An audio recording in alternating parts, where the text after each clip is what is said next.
Hey guys, so it's been a few weeks longer than I planned before I made this video. Um, I wish I could say it's because I've been really busy, but I've not really. I mean, it's true, I've been spending a bit of time in the garden because the weather's been getting better and I've been sorting some things out in the house, but I have had time to make a video, but I've just not really felt much in the way of motivation to do it. So, sorry for being a bit of a crap YouTuber. I'm going to try and, you know, make sure that that doesn't happen too much again and make videos a bit more often. But in my last video, I said that I was going to do a review for the Blu-ray edition release of Fantastic Beasts and Where to Find Them. I have got that, but I've just not watched it yet. So I've not checked out any of the special features and I've not watched through the film. So I've not really refreshed my memory as to how good it is. I know that it was good, but it's not fresh yet. So I'll do that maybe for my next video. What I want to do for today though, I had a shave and I've got my hair cut. Just a bit of a sideline there. But anyway, what I want to do for today is talk about a film that I watched last week, another new film called Kong Skull Island. Now, monster movies, which is what this genre is, they're a bit of a guilty pleasure of mine. I don't know if guilty is the right word. I wouldn't necessarily call them my favourite films of all time, but I do really enjoy them. There's just something, I don't know what it is, there's something about the fact that mankind considers itself the apex predator, like top of the food chain. It's got that kind of arrogance about it at the moment, and it's just kind of nice on occasion to see Mother Nature turning around and going, nah, nah, you're not. Deal with this. So things like Jaws, Tremors, Cloverfield, the Peter Jackson King Kong film, and the last Godzilla film that got brought out, the 2014 one, not the other one from before, because that was just weird. But the last one that came out a couple of years ago, really enjoyed those films. So when I found out that King Kong was being remade, I was a bit like, really? We've just had a remake of King Kong with the Peter Jackson one. I know it was like 10, 12, 13, however many years ago, but another remake? Alright, okay. But then I found out that they were doing a big MonsterVerse. So I was like, right, okay, well, that's fair enough then. That explains it. Excuse me. So I wanted to see this film when I saw the trailer. I thought the trailer was really quite good, and just to see King Kong on the big screen again. I was disappointed. I really didn't want to have to say that about this film, but I was. Um, let's start off with the biggest problem I think that this film suffered from. It's the human characters. Now, like the 2014 Godzilla film, this film focused a lot more on the human characters and their experience of encountering encountering King Kong. In Godzilla, it was a bit strange. I wanted to see more of Godzilla, but I was okay with the fact that we didn't see more of Godzilla because the human characters were pretty good. They should have kept Bryan Cranston in a bit longer, but the fact that they didn't, the characters that in there, the human characters, were good enough to tide you over in between the scenes where Godzilla came around. So I was okay with that. It didn't detriment the film for me. But in this film, in Kong Skull Island, the characters just aren't that good. They aren't engaging enough. They aren't well written or well rounded enough to carry the film over in between scenes.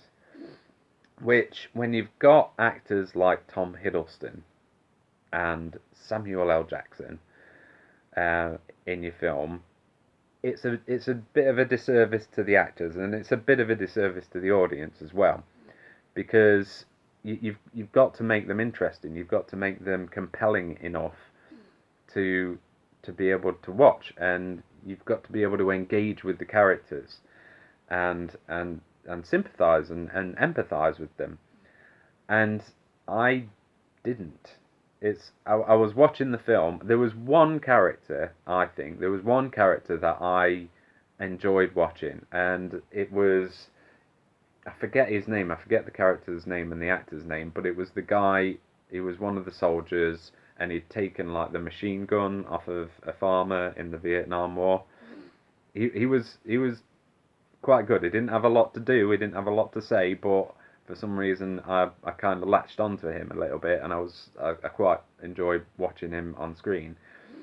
His death scene in the film, spoiler, uh, said that too late, but never mind. His death scene in the film was pretty awesome in a sense. He gets tail whacked into a mountain, and he's got grenades and stuff all over him. It's a big explosion. He was about to give up his own life to take up the big bad guy monster in the film. So that was pretty awesome, and it was just it was a good character to watch. It was really the only character that I felt any level of engagement with. Samuel L. Jackson's he's got there's stuff there. He's probably got the best backstory, really. Vietnam vet who is kind of disaffected, and he's got a line in the film. He's like, we're gonna win this war, because obviously they've just backed out of the Vietnam War, so he feels like he's failed as a war veteran, and that's why he goes after King Kong as badly as he does. But it wasn't enough. The main characters in the film specifically didn't have enough, and it was a disservice to the actors that played them. To be honest, they brought as much of their own charisma and their own talent to play in the roles that they were given as they could, and they made them as watchable as they could, but they weren't well written enough, and they weren't well rounded enough, and that was very, very disappointing. When I heard that Tom Hiddleston was in this film, I was like, yes, it's going to be awesome, but it wasn't.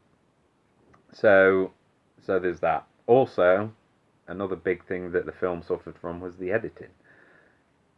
I was thinking about this while I was at work the other day. I wasn't thinking about work because that would never happen. But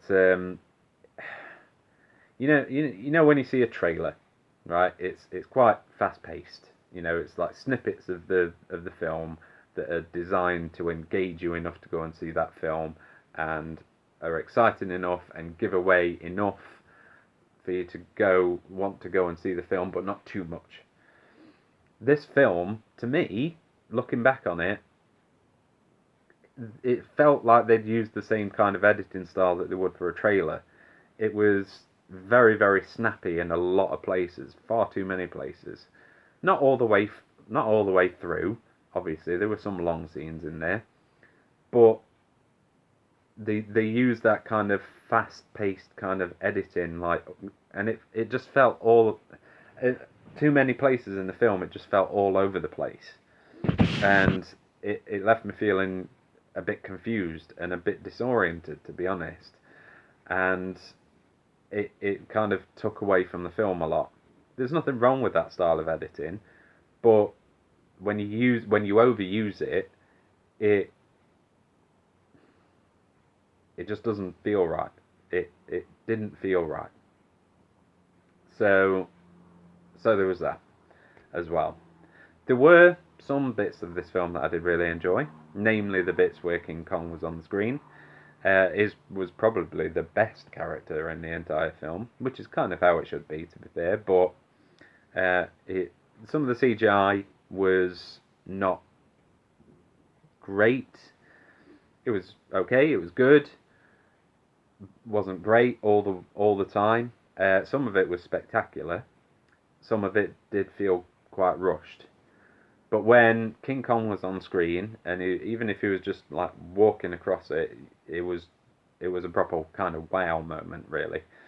And especially like the final fight scene between like King Kong and then the big bad guy monster skull crawlers, I think they called them.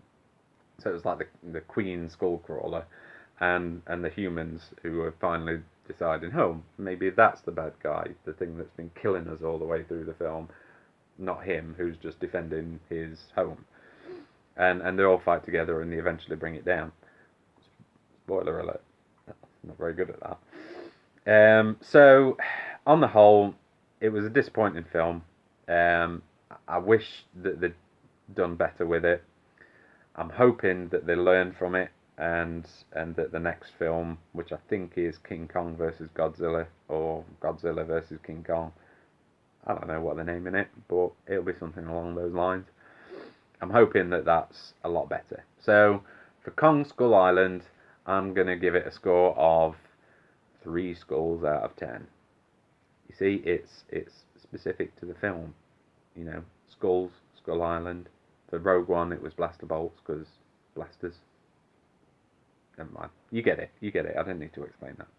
So there we go. There's my Kong Skull Island review. Hope you enjoyed it. If you did, go along and watch the film and you really loved it. Great, lovely. I didn't. So there we go. And I'll hopefully see you guys a lot sooner with maybe a review for Fantastic Beasts, which I've been promising for months now and haven't yet done. Bye.